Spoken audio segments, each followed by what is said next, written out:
തളർന്നവന് അവിടുന്ന് ബലം നൽകുന്നു. ദുർബലന് ശക്തി പകരുകയും ചെയ്യുന്നു.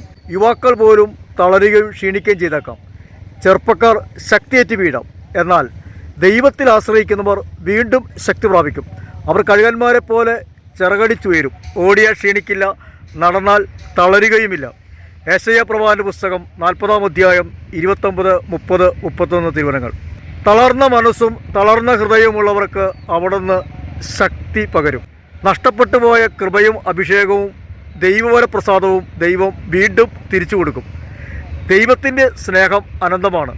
അരയോട് അരക്കച്ച ചേർന്നിരിക്കുന്ന പോലെ യേശുക്രിസ്തുവിനോട് നാം ചേർന്നിരുന്നാൽ നമ്മുടെ ജീവിതത്തിൽ ദൈവം വലിയ അത്ഭുതങ്ങളും അടയാളങ്ങളും പ്രവർത്തിക്കും. ദൈവത്തിന് അസാധ്യമായിട്ട് ഒന്നും തന്നെയില്ല. ദൈവം നമ്മുടെ ജീവിതത്തിൽ മതിയായവനാണ്.